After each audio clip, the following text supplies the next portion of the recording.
Bienvenue à la Mediabox, Christophe Lacroix. La dernière fois qu'on s'est parlé, votre plateforme parlementaire pour les droits des personnes LGBTI en Europe était en construction. Maintenant, elle est opérationnelle.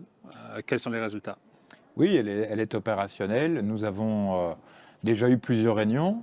Nous avons traité de la problématique des personnes intersexes, de leur absence de reconnaissance, des difficultés que les familles des personnes intersexes et les personnes intersexes peuvent éprouver et les solutions que l'on peut apporter pour intégrer et respecter ces personnes.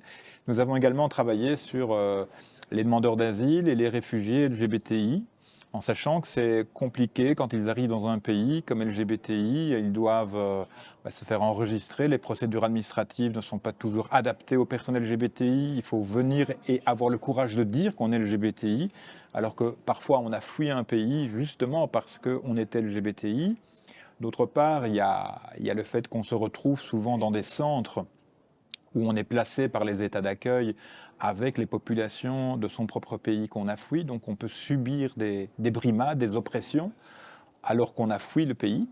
Et puis il y a pour les personnes transgenres, il y a des difficultés parfois d'accès aux médicaments et aux traitements hormonaux, etc. Donc on a consacré une journée à cette problématique à Bruxelles au mois de mai avec des experts de tout niveau, des experts scientifiques, des experts concernés par la situation elle-même et des collègues politiques. Donc on a déjà accompli pas mal de travail et aujourd'hui nous avions une audition sur les libertés d'expression et les libertés de réunion menacées pour les personnes LGBTI. Et on a reçu trois experts, trois personnes qui sont venues de la Lituanie, de la France et de la Roumanie, donc qui ne sont pas les suspects habituels en matière de restriction des droits et des libertés d'expression et de réunion, mais il a été démontré qu'effectivement, toute une série de droits qui ont été acquis grâce au Conseil de l'Europe, grâce à l'adhésion de ces pays au Conseil de l'Europe, sont menacés aujourd'hui. Sont menacés aujourd'hui par des restrictions abusives de droits, par des procédures judiciaires abusives, par des tracasseries administratives ou par des discours de haine, tenus bien sûr sur les réseaux sociaux, mais tenus aussi par des hommes et des femmes politiques.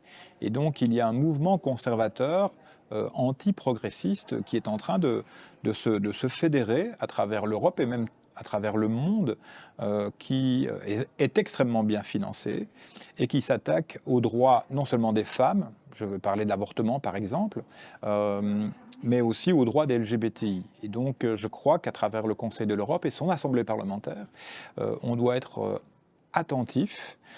Nous sommes en état de vigilance et surtout nous sommes là pour tenter d'apporter à travers nos rapports, nos discussions, nos forums, nos plateformes, des propositions de solutions. Christophe Lacroix, merci beaucoup. Je vous en prie.